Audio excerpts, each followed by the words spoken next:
What's your favorite scary movie? Be like, I'm dying. If some guy came up to me and said, "Hey, they guys," I'm like, "It's over and done. We're married now." Someone in the movie, so I'm like, kiss. But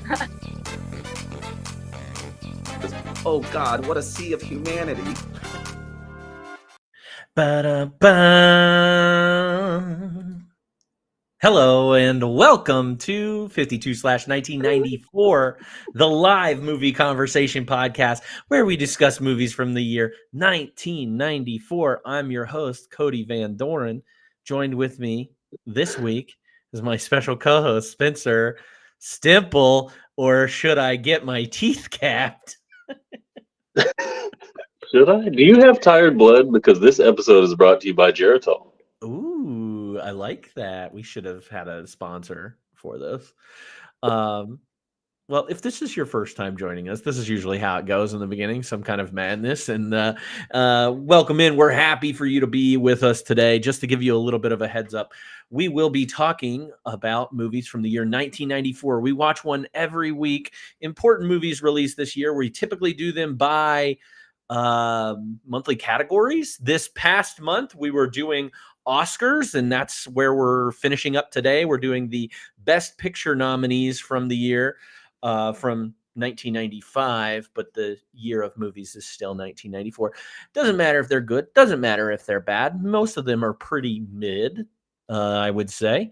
And then I have my guests to talk about them with, and then I'll talk to them about movies or anything that they've been watching recently. So Spencer, let's kick things off. We're talking about Quiz Show today, which is kind of, I would say, not a well-known movie from this year. Out of the four that we've already talked about for the best pictures, you know, we did Pulp Fiction, Four Weddings and a Funeral, Shawshank Redemption, and Forrest Gump. Those I feel like I could say to people and they'd be like, yeah, I know what that is. But Quiz Show, I don't feel like many people know about it. What about you? Was this the first time you'd seen it? It's the first time I had seen it. I had heard about it. I'm kind of a big nerd when it comes to like quiz shows, game shows, like stuff like that. I did wonder why you asked your least intelligent friend to do this episode, but here we are. So this had a lot of very educational nuggets in here, and I was like, why did he have me do this? I had you do this because of your love for the actor John Turturro, and you also requested this one. So I did. Yeah. But no, I had like, this was my most anticipated movie of this year's slate of movies, just because I guess it would be the biggest one I haven't seen, considering it was up for awards and I'd heard so much about it. And I don't really know why I'd heard about it. I guess because I am kind of surrounded myself in that kind of game show world. Yeah, it's a great story, and it's a crazy story that we hadn't, it takes place in the late 50s, early 60s through for most of this. And, obviously we're younger people. This is 30 years before we were even alive. So, this is a story that doesn't resonate with a lot of people that we know, but it is fascinating to look back and see that there was a time in history where there were congressional hearings about television game shows. We're used to Jeopardy or Wheel of Fortune, things like that. And to think that like everybody was watching game shows at this point, and that there was a big like conspiracy, and also kind of that nobody cared about it. Yeah. Well, this kind of set me into, you mentioned that, this kind of set me into a rabbit hole of like the history of game shows and like cheating on game shows. Mm-hmm. And then there are various documentaries about stuff like that. And I don't know, I did like a lot more like research on this one, I guess, than I typically would. No, that's great. I love that. I love any nuggets of knowledge that you have about this stuff. I'd love to hear it. I've only seen a few documentaries myself. The one that sticks out the most to me is the man who won Wheel of Fortune, or not Wheel of Fortune, Price is Right. Right? Yeah. Price is I Right. figured. That's the only one I'd ever seen, and like that one's not so much a controversy as much as like the guy just learned the prices of every item that they asked, and like. Well, and So- that's kind of the gray area I was thinking of too when I was researching some of these back in history. Like, do you count that as cheating? There's another one that's a guy from the game show Press Your Luck that kind of studied the algorithm, and when certain like squares popped up on the screen, he knew he could hit the button and stop it, and he would never get a whammy, and he ended up winning like a shit ton of money. And it was really controversial because people are like, "Oh, he's cheating," and I'm like, "Is he though?" Because it seems like a flaw in whoever coded that Yeah. more than anything. Yeah, absolutely. Yeah, I was going to ask you before you said it. Is Press Your Luck the one with the no whammies, no whammies, no whammies? Yeah. And then they brought it back with whammy, and then and then of course I Think You Should Leave did a bit kind of on it too. So, well, I mean, I'm sure that we'll get into some other things with this quiz show. And like you said, you probably did a little bit more research than I did on the actual case. There were some fun things that I learned about some of the characters in this movie and what they like went on to do. One mostly is one got married to a famous author that I know and enjoy. So I'll probably mention that at some point. But let's go ahead and talk about this movie and get the little details out and then start discussing the parts of it that we liked. So the movie is called Quiz Show. It was released September 14th, 1994. It was directed by famous actor Robert Redford. It was written by Paul Attanasio. There we go.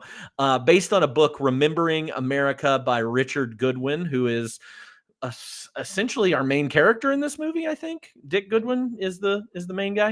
You could argue that, yeah. Yeah. John Turturro is in this movie as Herb Stempel. Rob Morrow is in this movie as Richard Goodwin.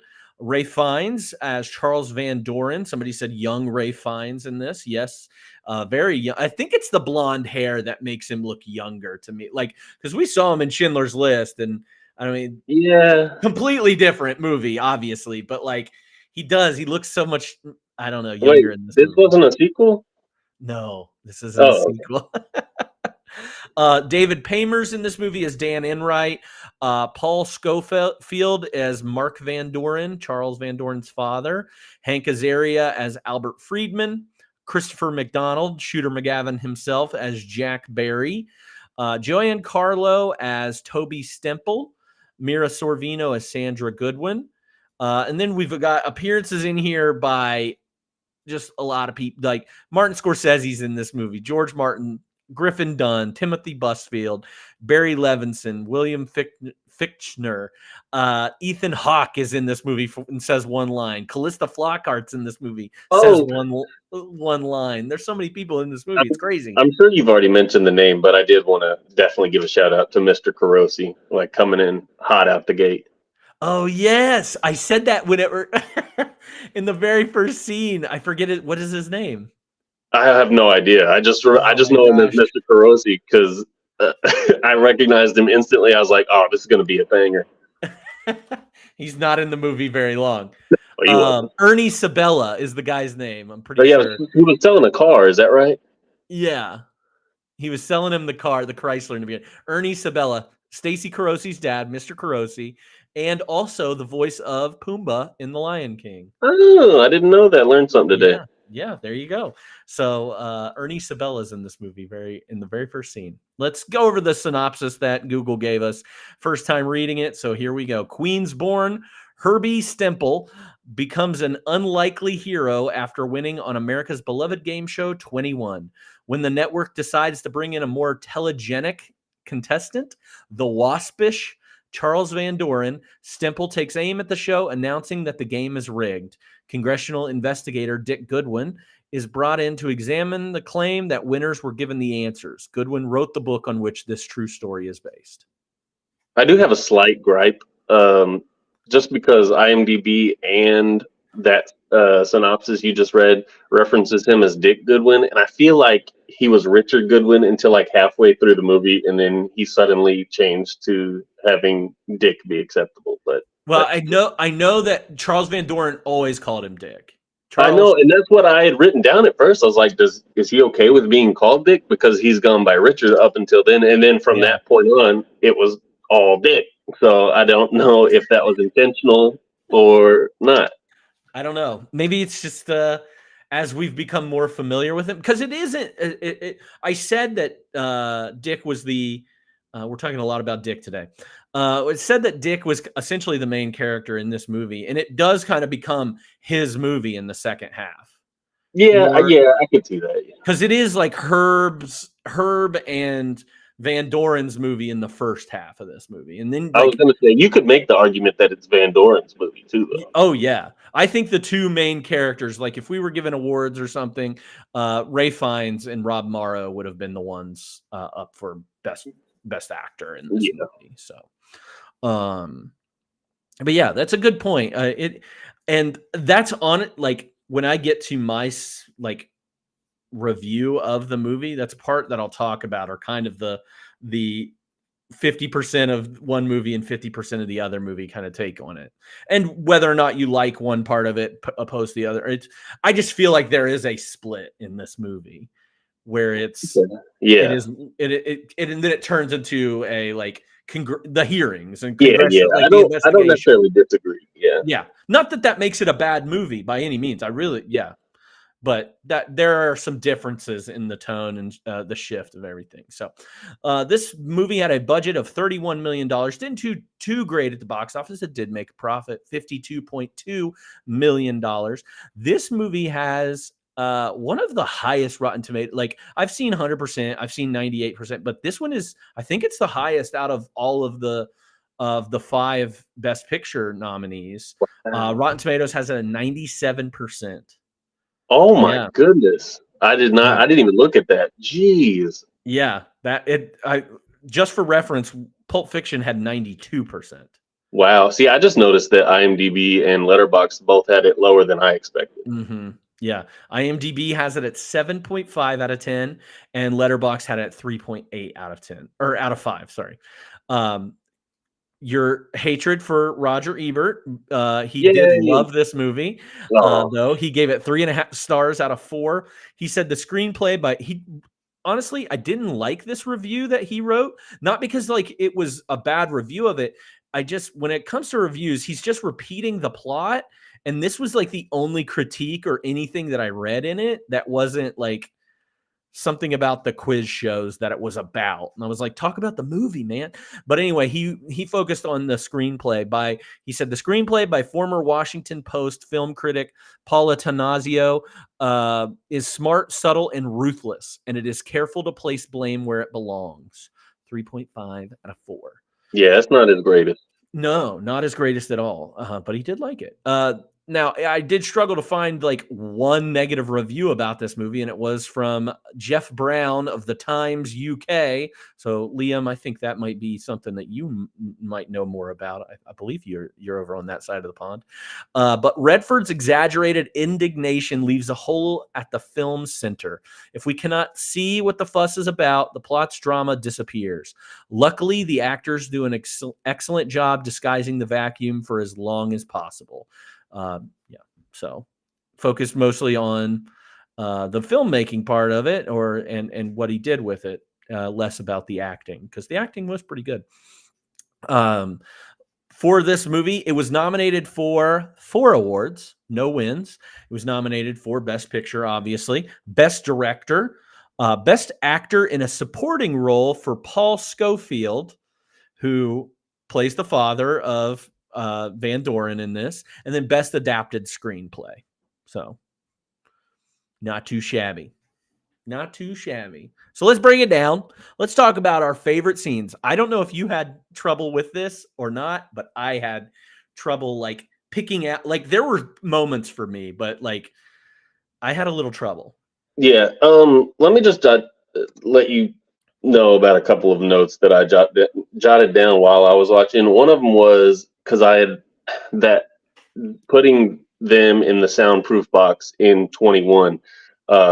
I watched a lot of game shows growing up, and I was like, some other show has recreated this. And it took me some digging, and it seems like it was When Ben Stein's Money used to do this as well. I think there was some more, but that's the one that stuck out to me. And then shout out to the Kiwanis Club of Arkadelphia, Arkansas, getting a mention. Arkadelphia got 2 shout outs in this movie. That's insane.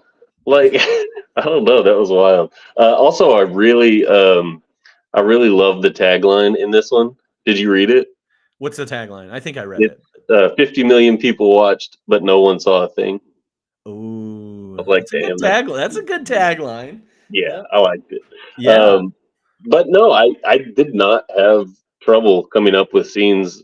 I'm assuming, since you asked that question, that you did.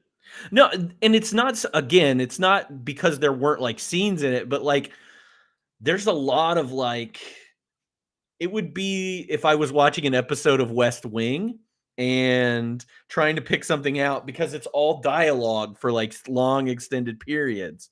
So there were moments though that I got 4 written down here. So okay, I think I'm struggling that much. I've got quite a bit.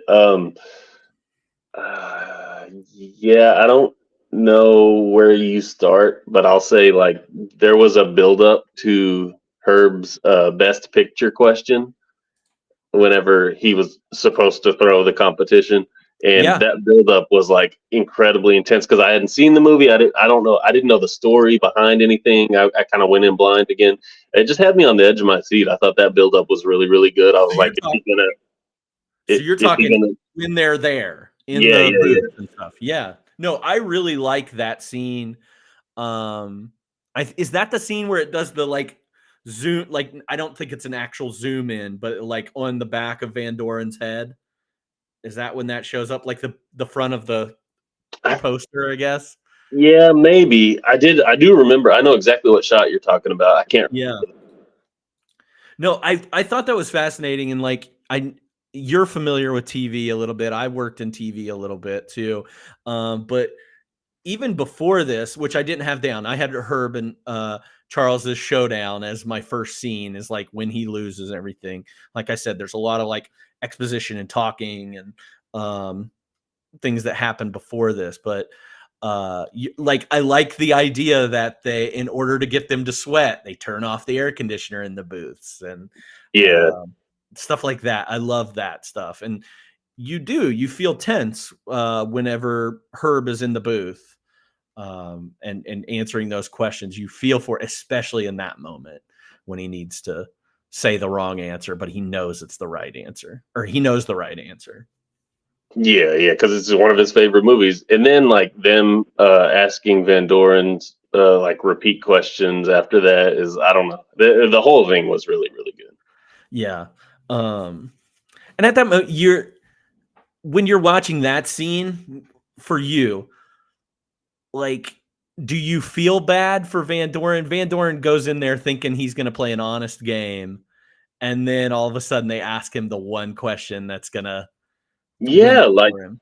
I felt awful for him. I felt bad for both of them. Obviously, you're going to feel bad for her, but yeah, whenever you see Van Doren's face, like, Fiennes does such a good job at like evoking emotion without saying anything. Like, you could just see it in his face. Like, you could just imagine like his heart sinking, being like, I told them not to do this shit, and here they are asking me questions, and he just seems so disappointed. But I mean, he's not gonna lose on purpose. I think he wasn't gonna lose on purpose, but I also think that a little bit of him saw what this could be, and that's why he kept doing it, and why he kept accepting that he was going to essentially cheat through all of this. What do you?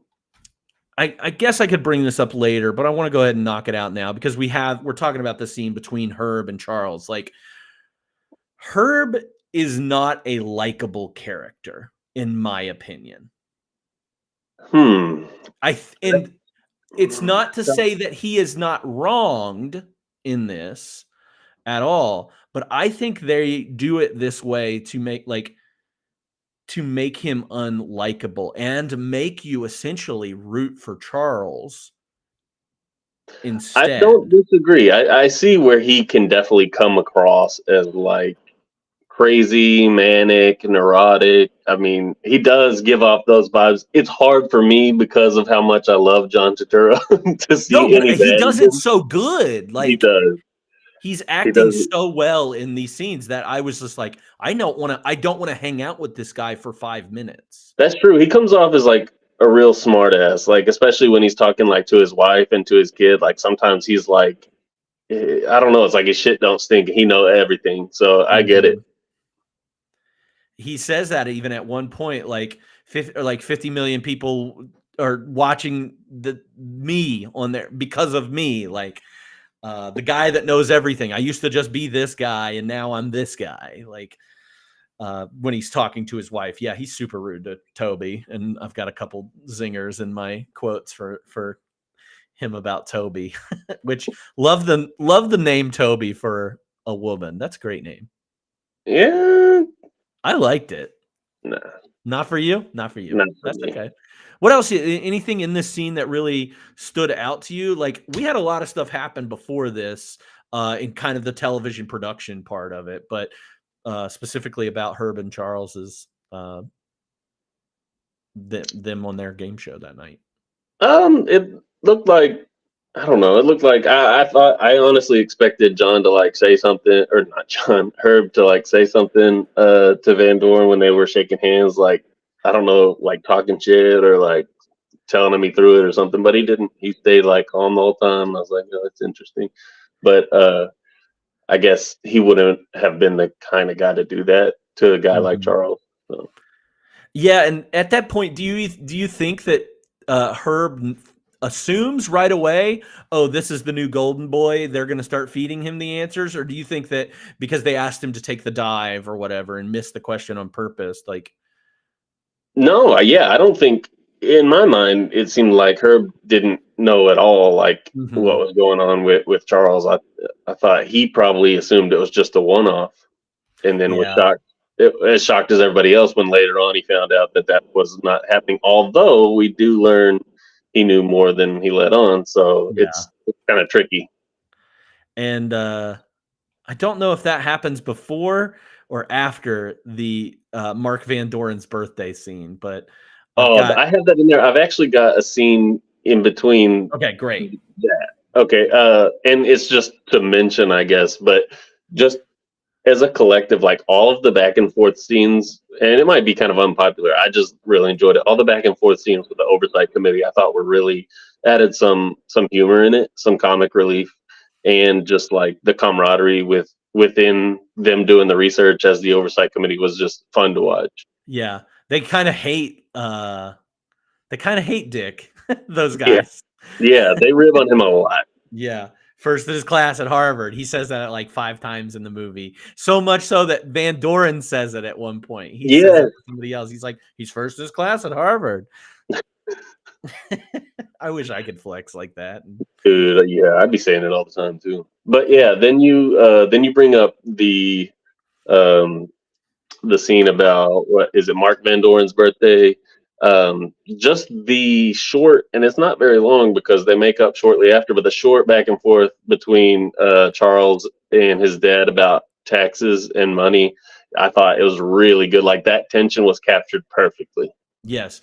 I think they do a lot with a little. Like you said, it's a very short scene, and then they like make up briefly after, which I love. I love that scene too. But like they give you a lot of like, oh, here's how I'm sympathizing with Charles. Like he's doing this because his dad doesn't feel like he's worthy, or he's wasting his time, or he's not doing what he should be doing. Instead, he should just focus on teaching and writing and getting married and not on this game show. Like the dad doesn't care about his popularity or his game show, doesn't even watch him on TV.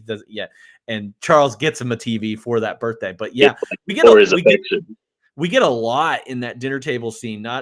So we get the reveal that he knows an answer to a question that he loses intentionally on later, and we get the fight, that like dynamic between father and son there, and then we also get Dick being there to observe Van Doren and to see like how smart this guy really is. And there's no way that this guy could get the answers, like Herb eventually says to him.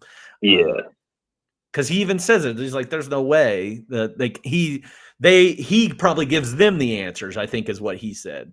He said Van Doren probably feeds them the answers for the questions because he just doesn't want to believe it. But I like that. I like the friendship element to Dick and Van Doren. Oh yeah. I kind of wish they would have done a little bit more with it. I sensed a little camaraderie there. And I could see that. Yeah. I just wanted a little bit more. I thought it could have Well, been they both come from like a similar background too, so Yeah. it would make sense that they would get on well. Yeah. No, I really like that birthday dinner scene because they get really like back and forth with each other, and oh, it's so good. That may have been it may have been one of my favorite scenes of that movie. Even though, Yeah. like we said, it's short, but like you said, they did so much with so little. Yes. I think the making up scene is one of my, I didn't even put it down here as one of my scenes that stood out, but I have it later in when I talk about stuff. The cake scene, I guess, is what I would call it. We'll get there. Yeah. Okay. So, and then shortly after that is the scene where, and I've got this down, the scene where Herb tells Dick that he got the answers too.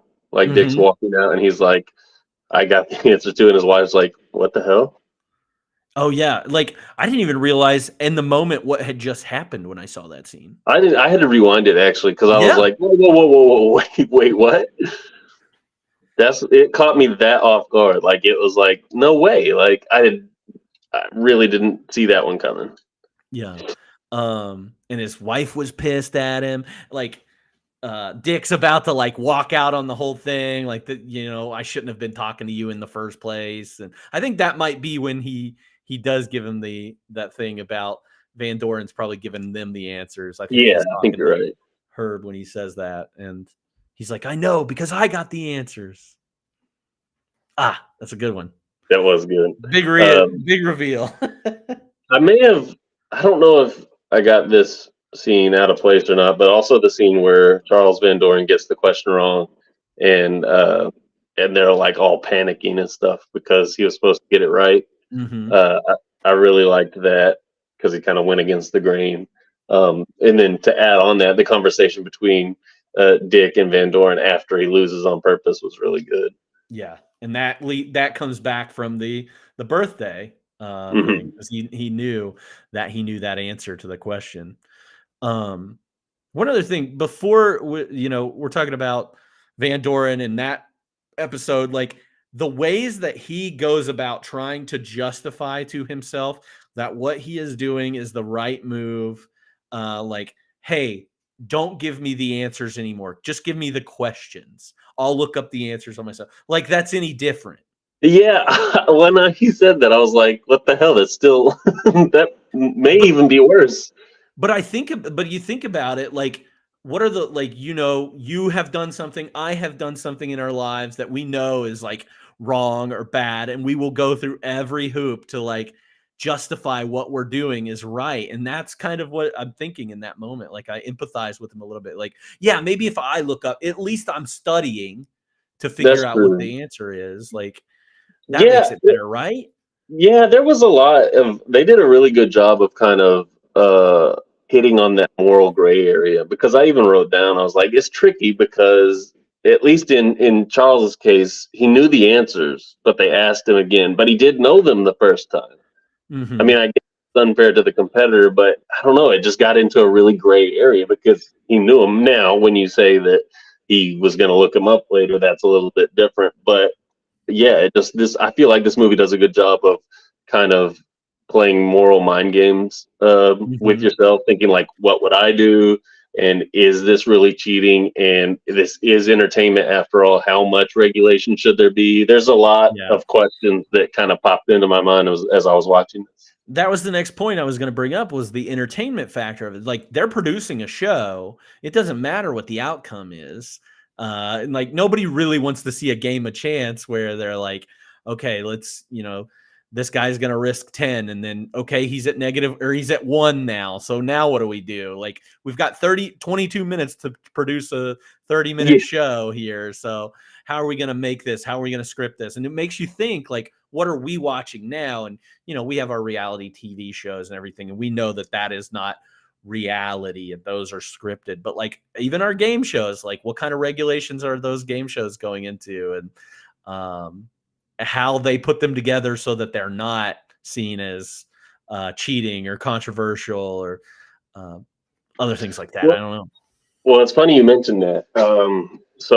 And I had this on a did you know, but I'll go ahead and hit it here because it fits right in. I actually watched the PBS documentary on this actual case. Okay. It's on YouTube, and they made it in 1992. It's pretty interesting, though. It gives like the behind the scenes of the inception of quiz shows, this one in particular. And you mentioned, what fun is it playing an actual game of chance? And those were hard ass questions.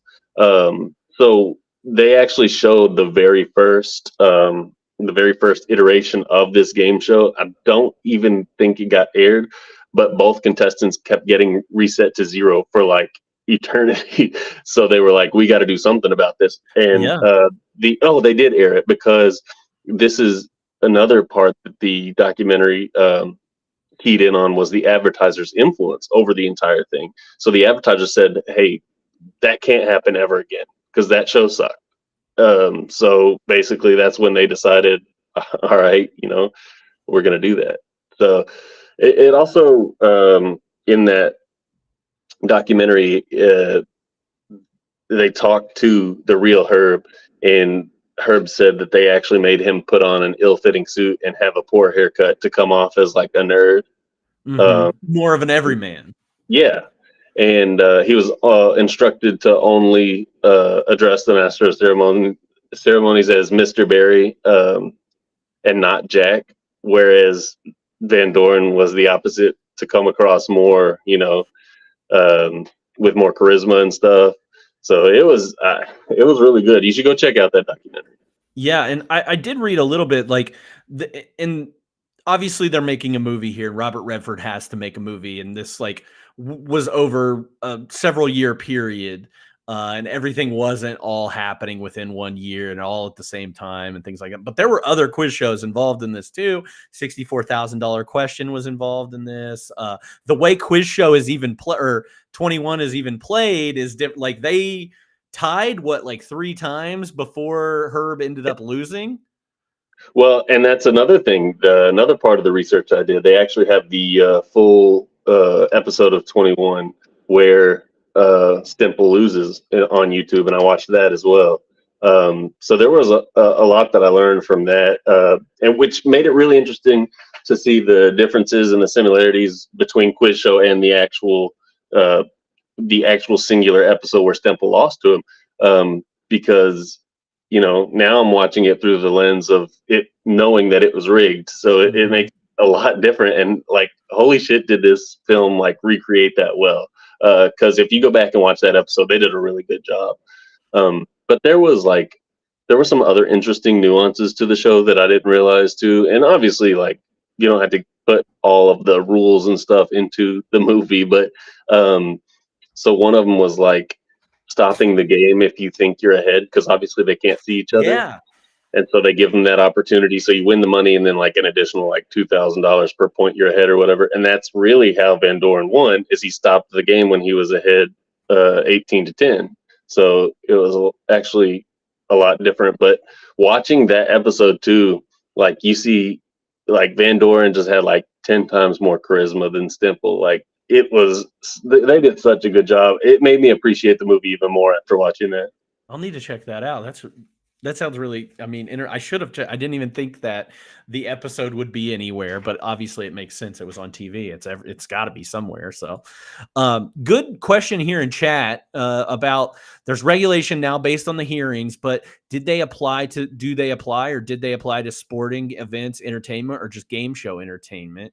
I don't know if like what they went through had anything to do with like game. Now, I do know, and I was talking to Alyssa about this, is like with wrestling, professional wrestling, it had to go through congressional hearings at one point because they had to essentially admit, like, no, what we're doing is entertainment. It's scripted. Yeah. It's here's the outcome. It's a show. So there's no like real like they're not determining in the match who's going to win this thing. And there's been a lot of that with, you know, you're a sports fan. I'm a sports fan. There's a lot of that about, you know, conspiracy theories about the NFL, NBA, you know, a lot of advertisers. And now we see just a prevalence in gambling being associated with those sports too. So, and that's why I think that will, what happened with the WWE, even let's say the NFL, NBA, MLB, let's say they're all rigged like WWE.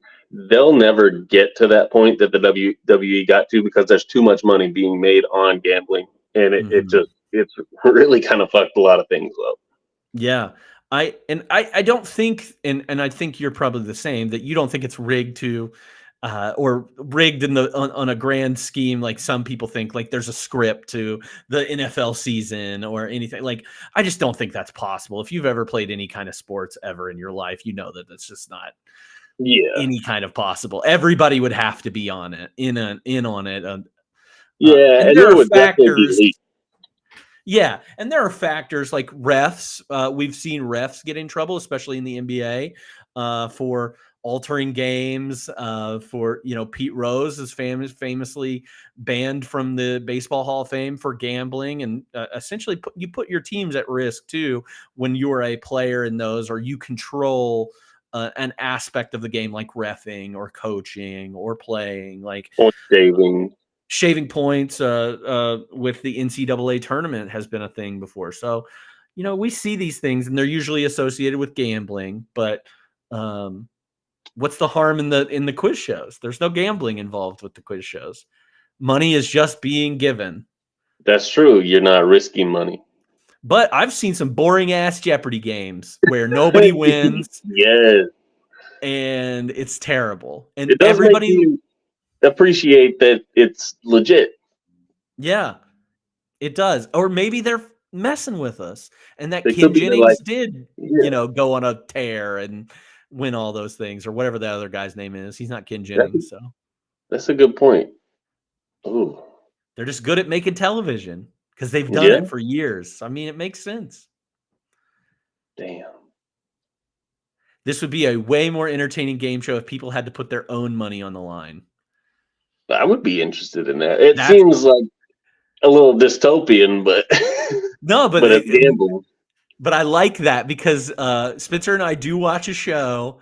It's a Japanese show, and it is kind of a game show where they have to put up essentially $10,000 of their own money. Now, if that's fake or not, I don't know.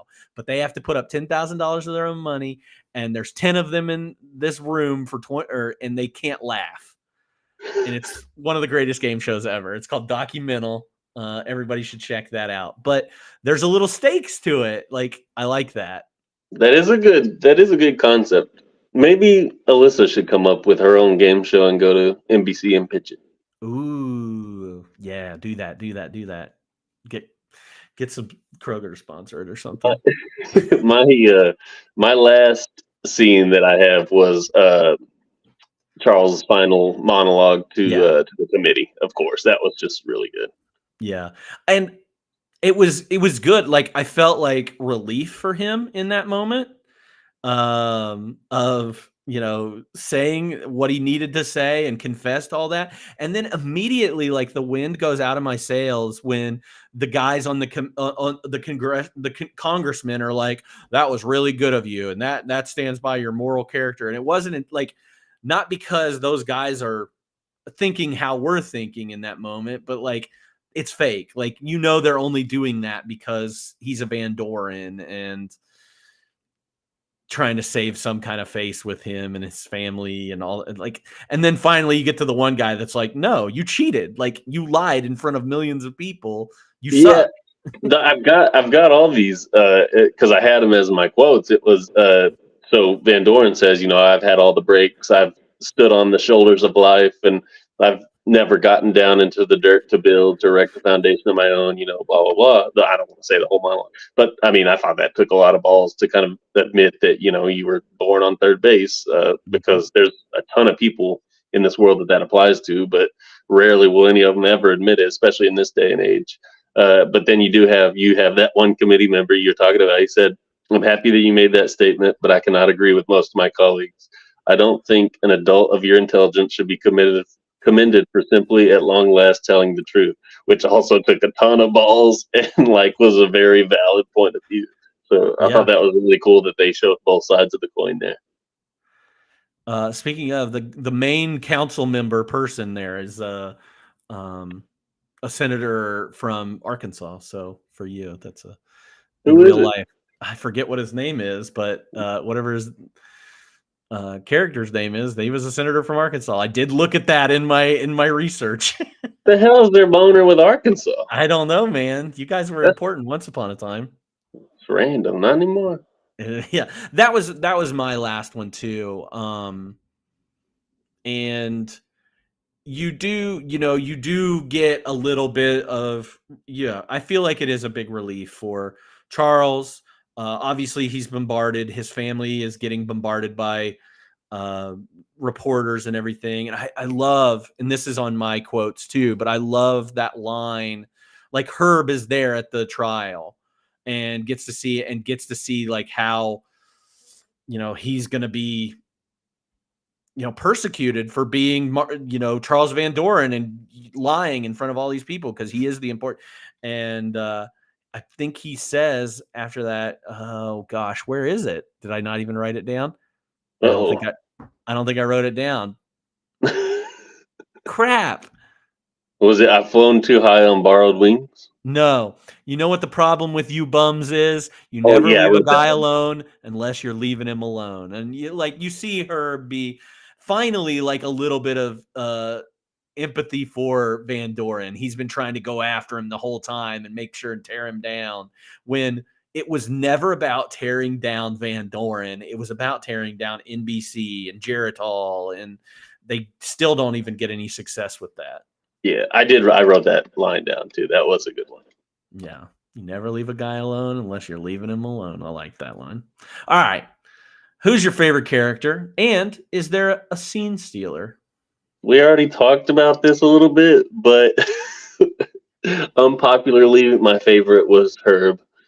And I thought he was also, I put him in both categories, a scene stealer and my favorite character. I just, you know me and John Turturro.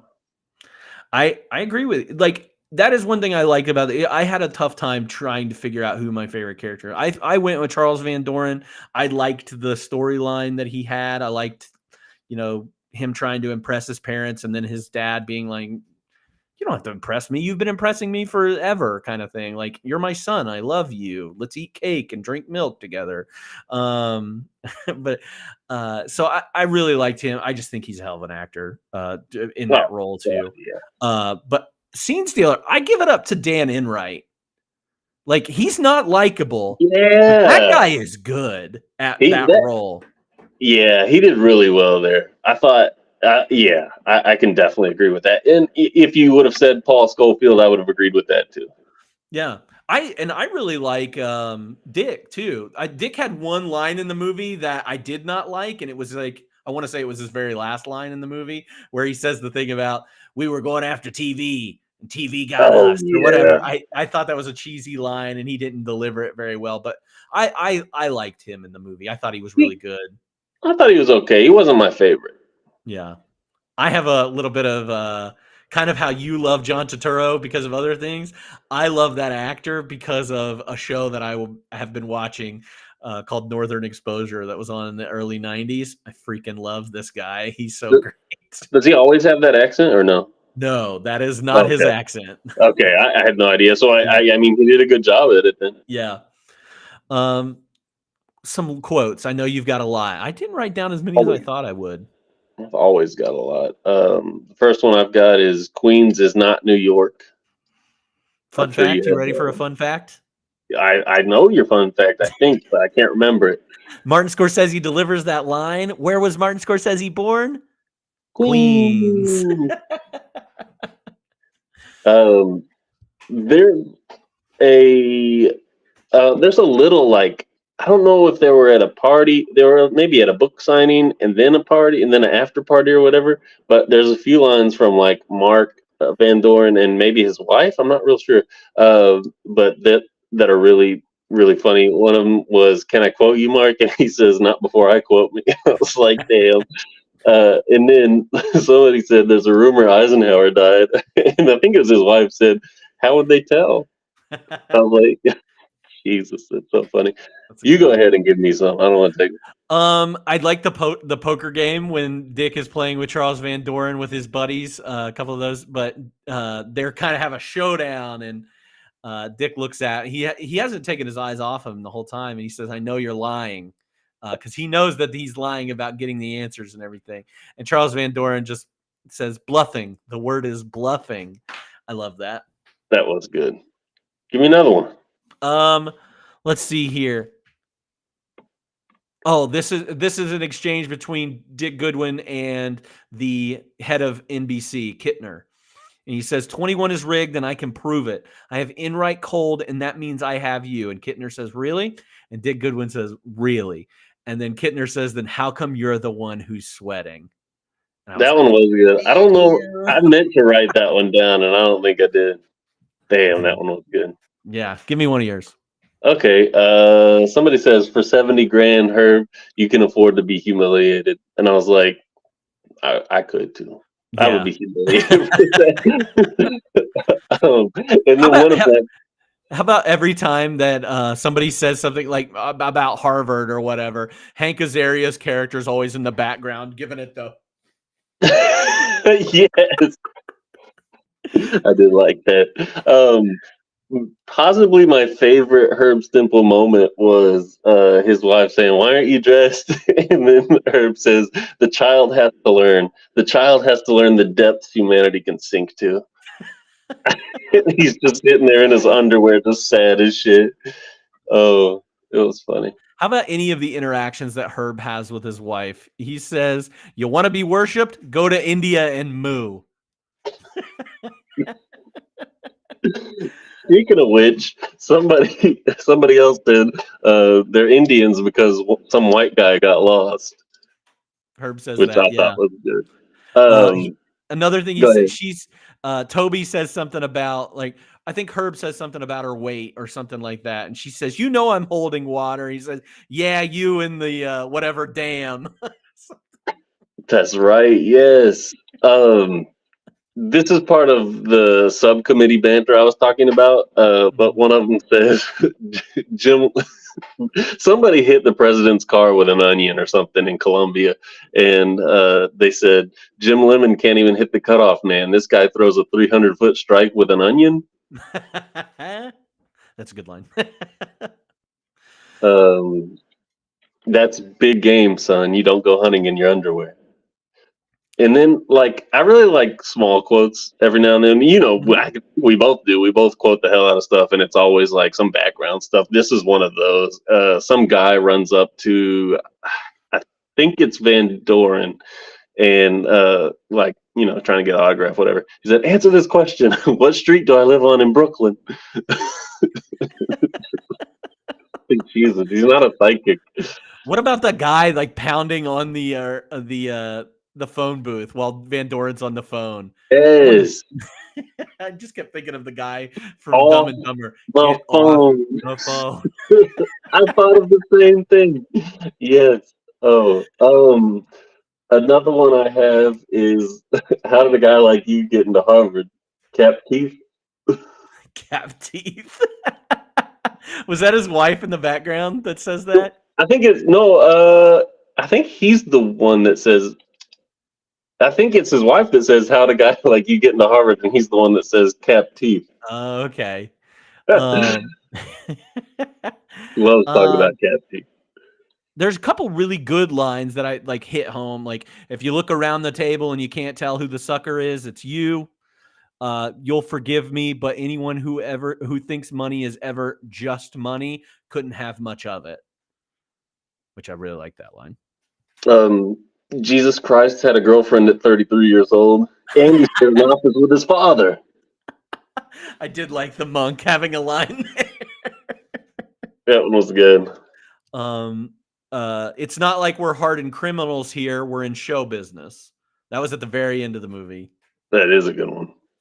And because nobody gets any jail time out of this or anything like that. So Yeah. That's the difference between me and Van Doren. I admit it. I have my morality. It's like, oh, damn. it's true. $64,000 for a question. I hope they're asking you the meaning of life. I did like that one. Yeah. The dad's rad. There's one I can't even say, but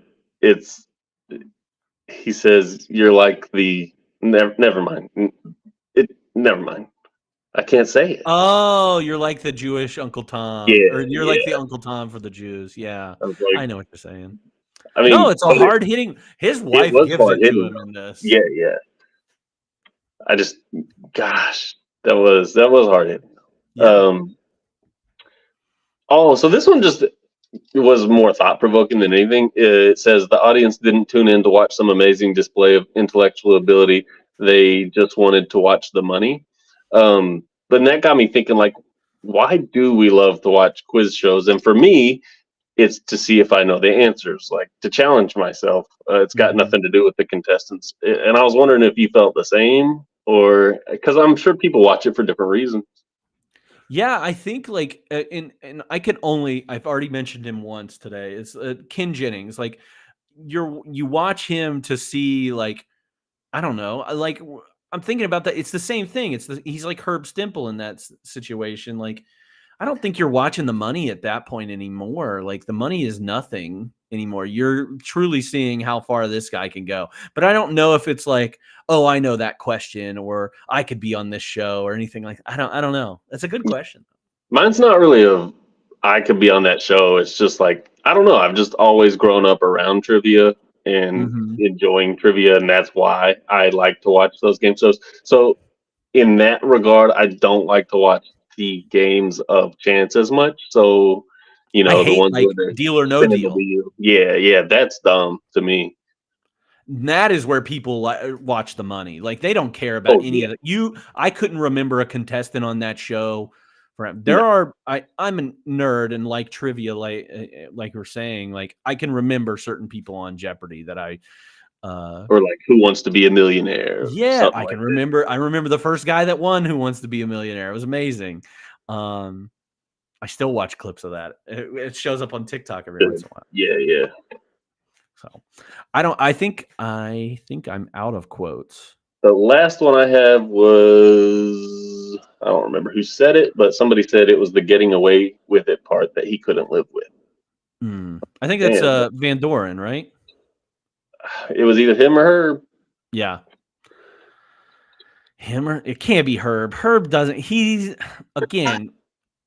Herb is not likable. He gambles They gave him $70,000 and he blew it with his bookie.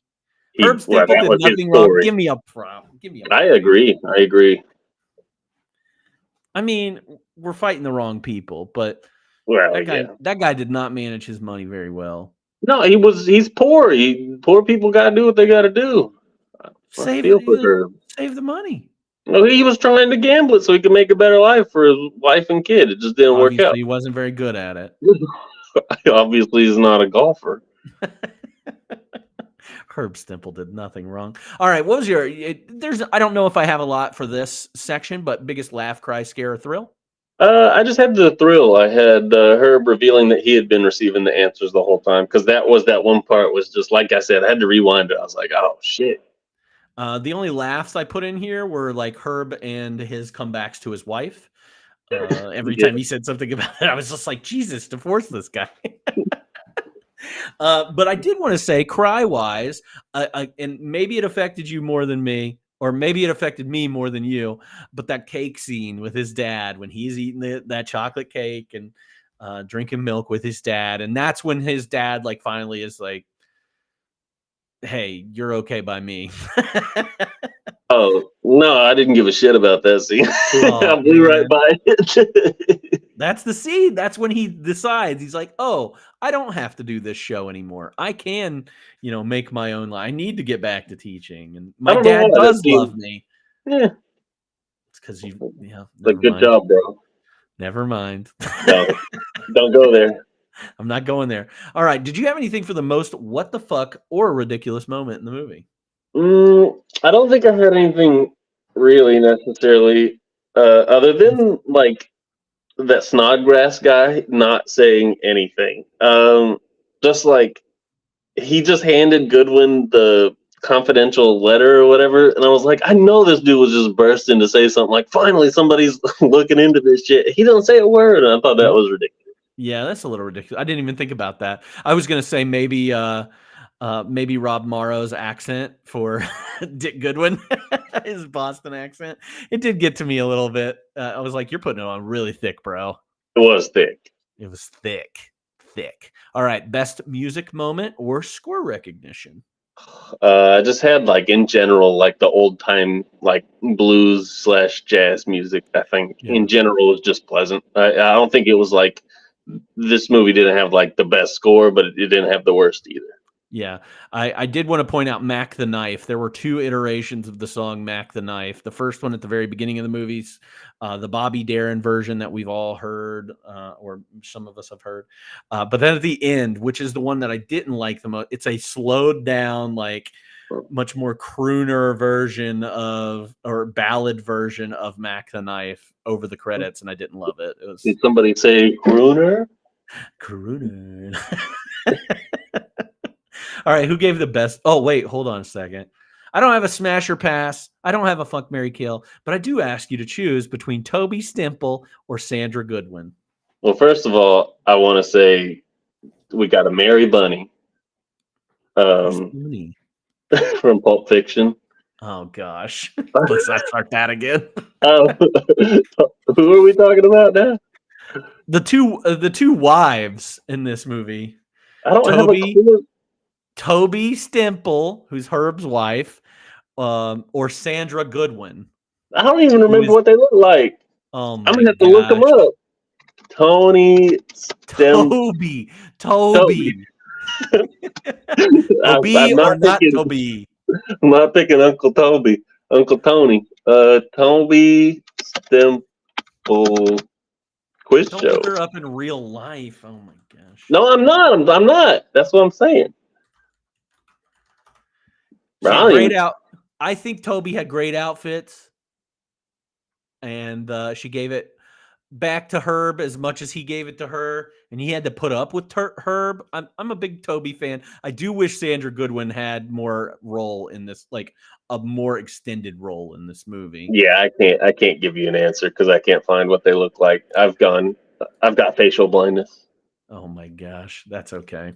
Thank you, chat, for participating. You guys are much appreciated. My memory is terrible. We've got to vote for Sandra. We've got to vote for Toby, with some love for Sandra. I don't know. Who gave the best performance while you're, fumbling around over there? I'm done fumbling. I'm just not answering the question, and I think it was Ralph Fiennes. Ralph. That's what his name is. That's the name his mother gave him. Rafe Fiennes. Rafe? Rafe. We talked about this. No, we didn't. His name is not Ralph?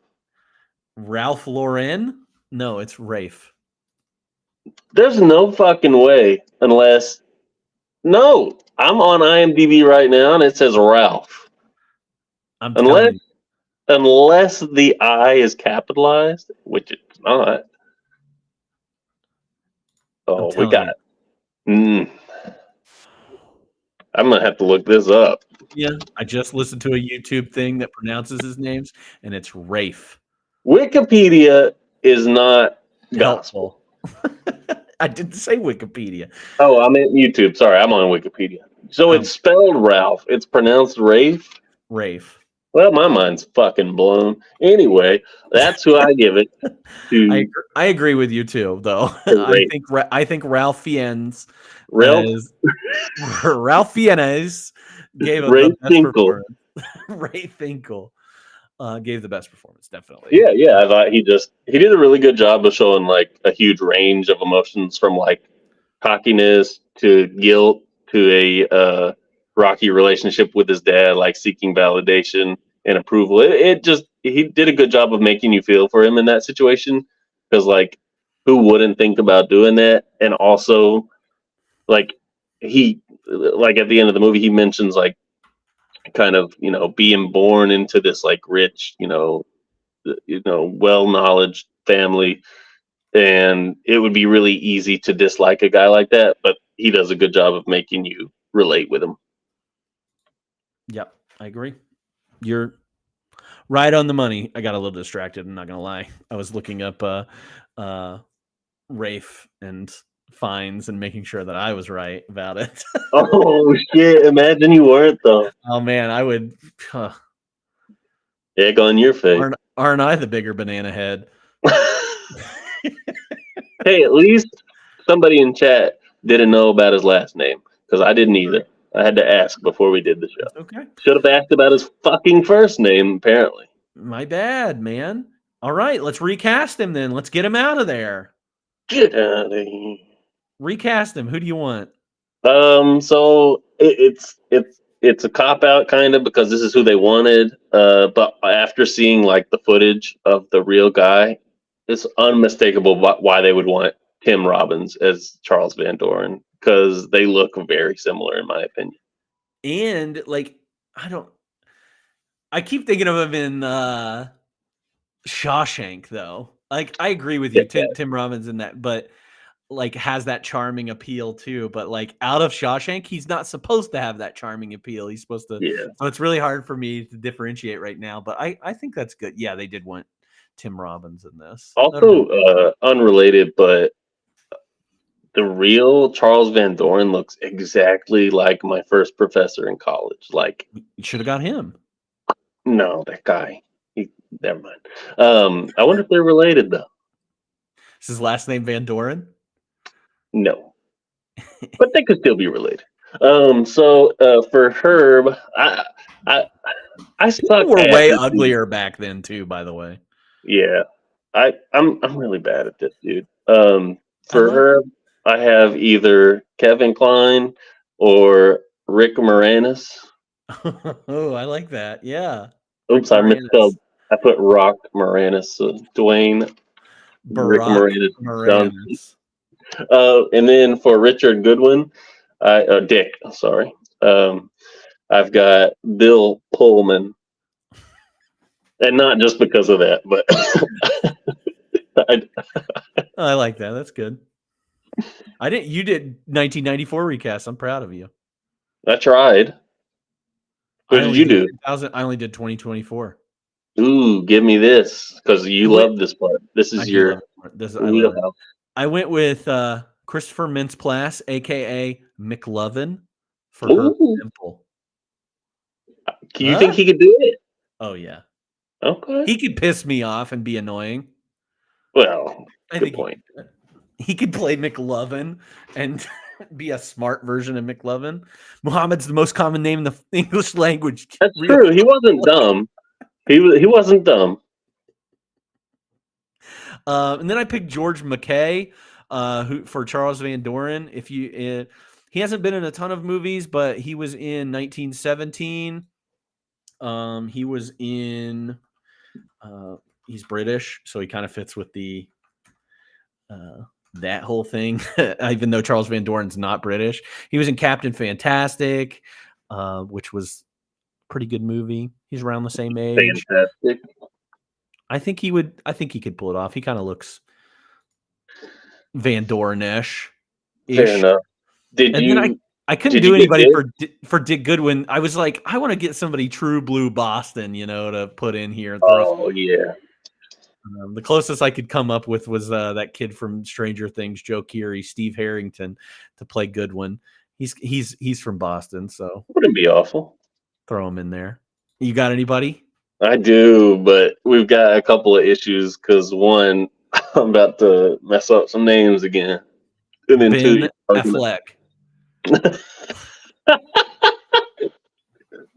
Brad Pitt. It made Damn, George C. Looney. stop. Okay. Also, you're probably gonna make fun of me because I'm really bad at this. Never. For Charles Van Doren, I've got Henry Cavill. Cavill. Yeah, I don't know what that one is. I think it is Cavill, but everybody says Cavill. So Oh, that's who I've got. For Herb Stimple, I went a little different direction, and I said Ayo Edebiri from The Bear. Ooh, yeah, I 'Cause like I- that. I thought she was like really like that shy, like she could play that shy but smart person. I don't know if she could piss me off that much, but maybe. And then We would have to change the time frame. yeah, well for this next one too, because I've got for Dick Goodwin, I've got Sterling K. Brown. And I was just thinking of him from American Crime Story, the OJ thing. I really liked him in that. I think he could bring that here. Also, another movie or another show that Rob Morrow, Dick Goodwin was in. He's in that. I was What? looking that up earlier today. Yeah, he's a American Crime Story? the OJ one. Well, who was he? He is Was he OJ? no he. Let's move on. Okay. Fun facts. All right. I know you did a lot of research for this, and I don't have a ton of fun facts, and I've actually already said at least two of mine. So, Well, I said one of mine, and that was the documentary that was made that I watched, and we talked about that a bit. But on a personal note, I don't know if you knew this. I used to compete in Quiz Bowl, so that is why I have a fondness for quiz shows and I anything. can say correct. that was not in any of the research that I did. Oh, well, that's upsetting. Yeah, I'm sorry.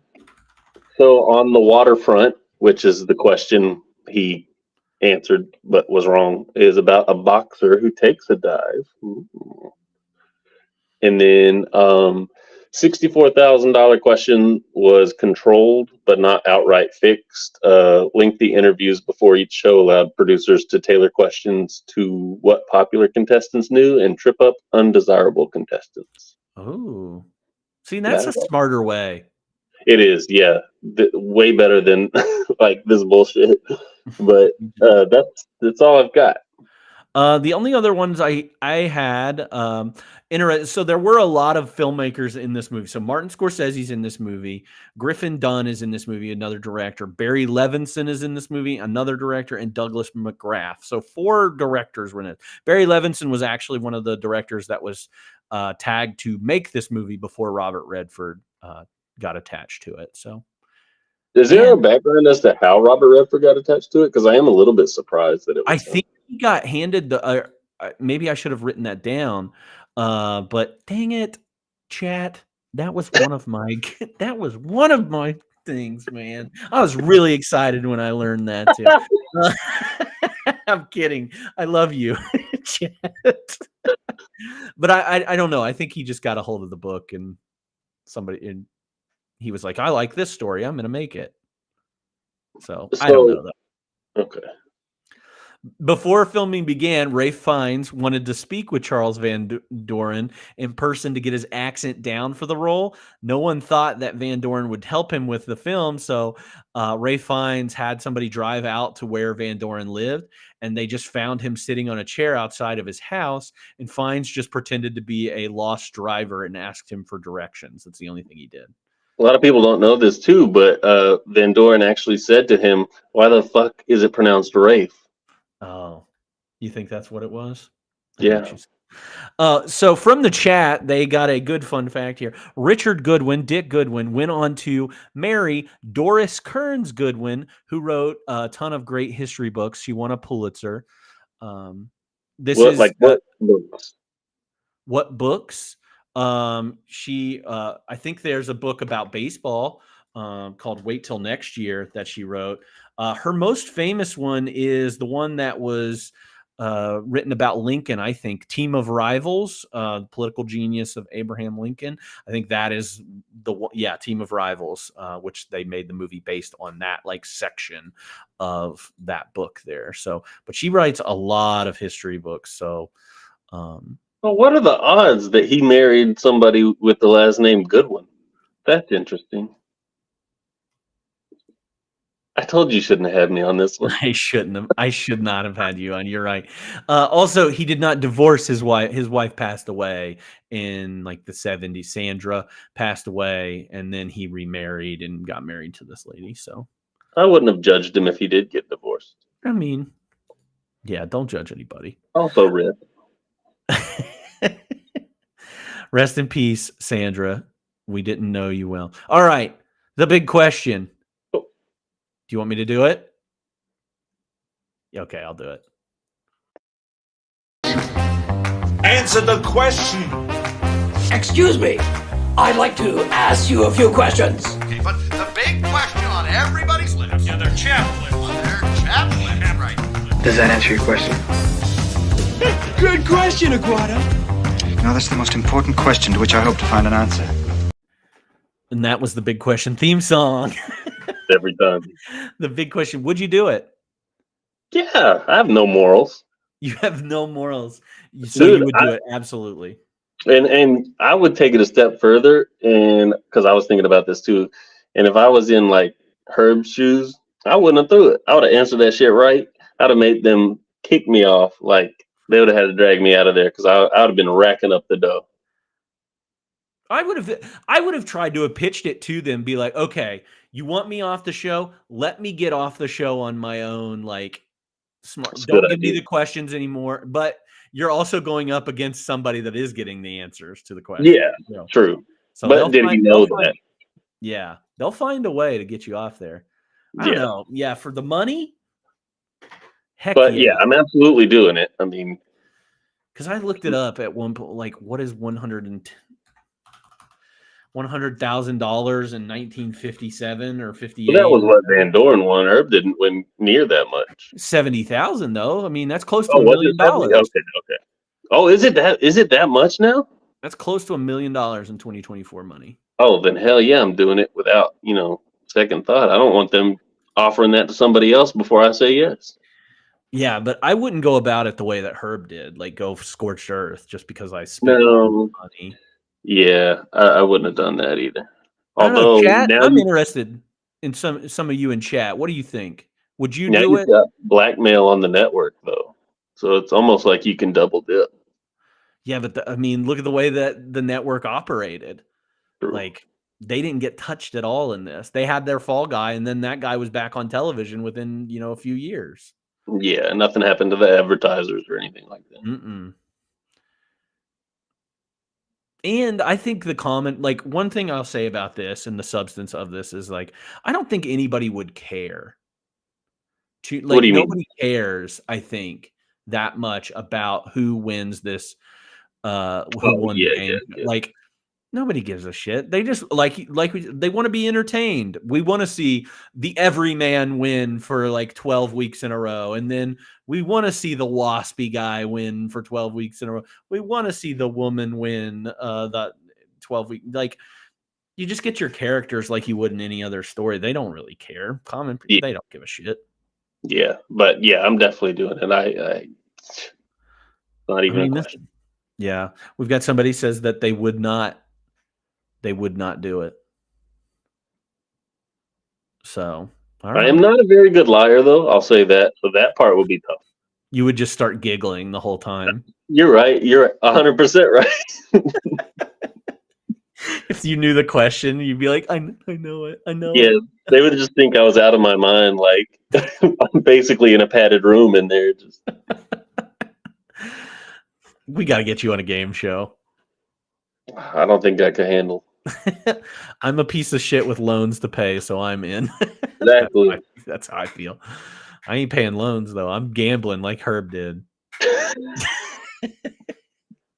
Giving it to a bookie that's gonna run off with my money. Yeah. 70 grand. All right. Rewatchability rating out of 5. What do you give it? I've got it at a 4. Okay. Because I think it's very rewatchable, but at the same time, it's also kind of like not a documentary, but in that, because it's based on a true story, and like watching it again, knowing what's happening is a little bit different. So I could understand some people not kind of jiving with that. Mm-hmm. I give it a 3. I feel like it's a good rainy day, like Sunday afternoon. I might nap through part of it, throw it up on there. Yeah, I'd throw it up there. It's I get good. down with that. Yeah. Overall star rating out of 5. What'd you give it? I gave it a 5 out of 5 because I really loved this movie, and nobody can convince me otherwise. It also, I've got a question after you give your rating. Okay, yeah. I gave it a 3.5. I enjoyed this movie. I thought it was really well done. I think it's. I'm trying to think out of like the 5 movies, it's probably my least favorite out of the 5 Best Picture movies, but this is a good year. This is a really good year for Best Picture nominees. So take that for what it's Now worth. I've got 2 questions.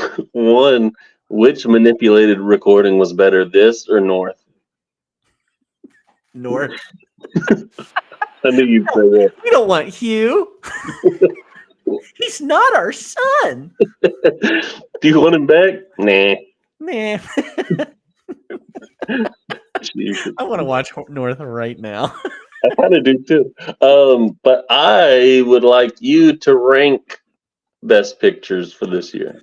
Oh man, that we watched. I kind of feel. Oh man, this is tough. Because I did this. Because I think I'm gonna go Pulp Fiction number 1. I have that in my number. I think I'm going Pulp Fiction, Shawshank, Forrest Gump. Actually, 4 Weddings and a Funeral. No. Forrest Gump, 4 Weddings and a Funeral, Quiz Show. Jeez, that's wild. See, I've got the same order of I've got Pulp Fiction, Quiz Show, Shawshank, Forrest Gump, and then 4 Weddings and a Funeral. Yeah.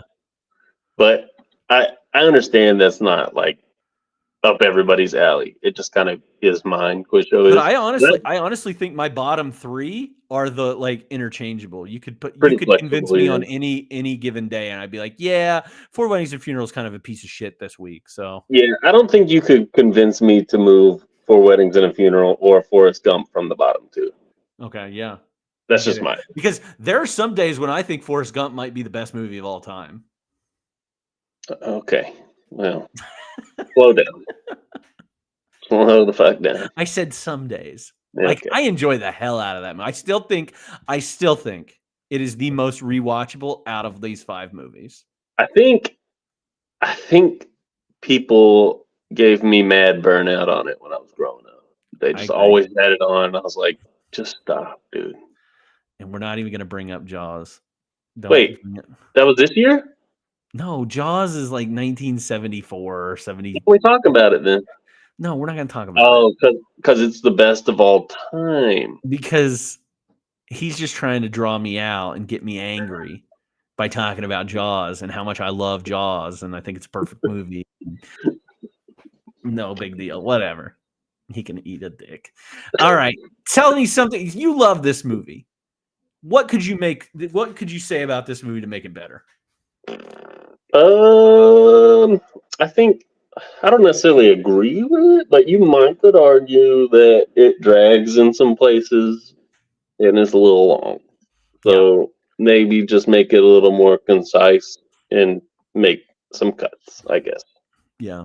I think I think that's probably a little bit of what mine is, because I said the first half of this movie is not as compelling as the second half of this movie. In my mind, I think that the beginning was slower than the back half. I don't know if I necessarily agree with that. The first half of the movie really drew me in. Like, I don't know. I feel like it hooked me like real good. So I think once I got rid of Herb, I was happy. And I was happy. Really? Yeah. I wanted more Herb. I wanted more Van Doren. I wanted more I kind of wanted this to be a romance movie between Dick and Van Doren a little bit. Can't rewrite history. They rewrote history in this movie. Just make them fall in love with each other. I don't care. Make it. That would be pretty good. I'd watch that too. And then I also wanted more of Goodwin's wife because she was a badass, and they don't give her enough credit in this movie. So, All right, like a fine wine and dish. If you could pair this with another movie for a double feature, what would you choose? I've got a couple here. So There was only one that I thought was perfect for this. It's one I watched recently. Huh? I said Marty. Oh, that's a good. That's not a bad answer. No, I've got Network because it also kind of pulls the veil behind the behind the scenes of TV. I'm proud of you. Thank you. I'm Do you so have that proud. one too? I did. Yeah. I wrote down Network.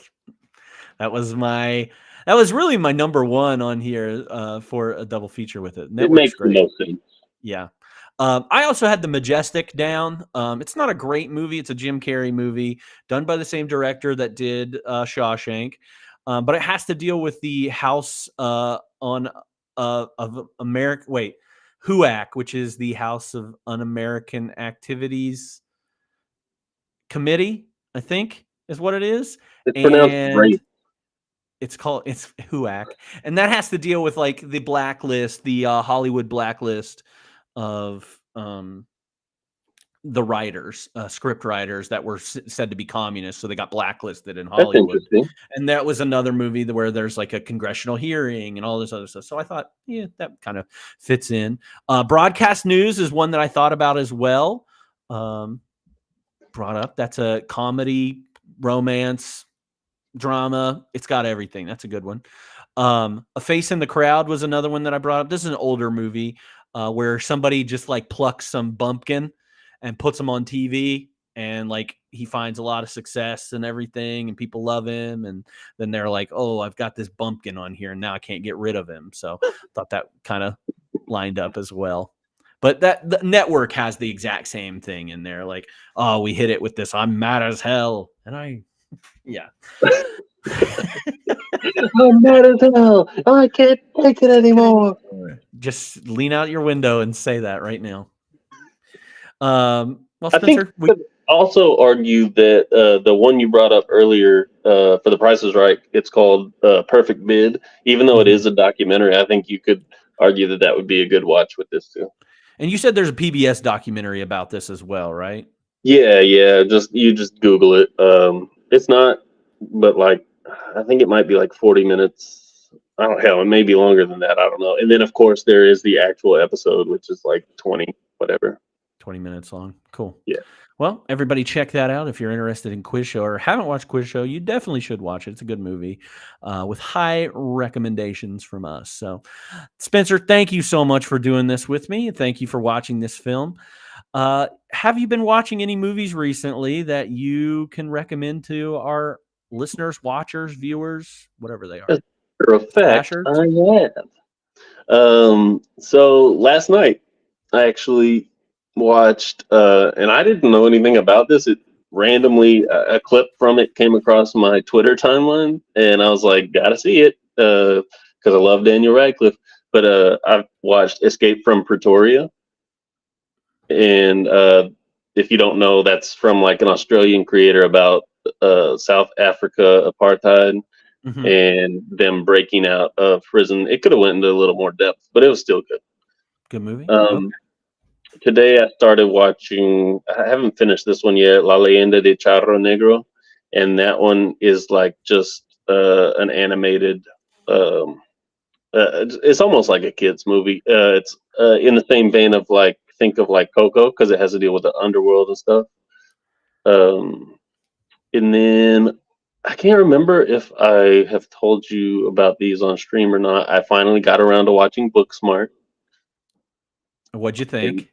I loved it. I recommended it to other people. Good. I watched Blackberry, and that was good as well. Poor Things, which I seem to like a little more than you did. Oppenheimer, which was incredible. I was very pleased with that one. And then I finally watched Enemy. Enemy. Okay. What'd you think of Enemy? I liked Enemy. It's good. Yeah. A little Denis Villeneuve. That's how you say his name, by the way. Don't. Not Dennis. Well, I've been watching Paranormal Activity and Star Trek, so yours is a little bit more classy than mine is. I don't know, man. I've just been watching them. But I'll tell you, those old Star Treks are decent. And when they say that the even ones are the best ones, they are not lying. Star Trek 2, Star Trek 4, and Star Trek 6 are the best ones. And that's what I stand by. I've never seen a single one. Well, there's technically 13 of them. Yeah, I'm too far behind. I could never. You can always catch up. Always. I'm not watching that or Star Wars. If it's got Star in the title, it's not getting watched. Star is Born, not watching. Nope, not watching it. Even though Shangela's in there. Shangela is in there. You're right. Somebody in chat mentioned Wild Swans. Alyssa, if you must know. Dude, Wild Swans is a weird Japanese animated movie from 1977 that was an hour long. That was a fever dream in Alyssa's mind for a long time, and she found it on YouTube and made me watch it. It wasn't awful, and it provided some entertainment. I don't recommend it, but it's fun. Would you watch Starsky and Hutch? Never seen it, wouldn't see it. Because of the star. Okay, I like it. Got Star in it. I told you. All right. Well, next week it doesn't have a star in the title, and we're doing a movie called Time Cop, and that goes along with our new category, which is kind of sci-fi mixed with comic books / weird stuff. So I really don't have a strong category for this month, but Time Cop. Starring Jean-Claude Van Damme. I do currently need somebody to watch that one and talk about that one with me. So I'm taking anybody who would like to watch this. It is currently streaming on Peacock or Freevee, and we'll be doing that stream next Sunday at 5 p.m. Also, don't forget our special episode, Let's Get Animated, at the end of this month, where we're going to be talking about The Swan Princess, Thumbelina, Troll in Central Park, and The Page Master.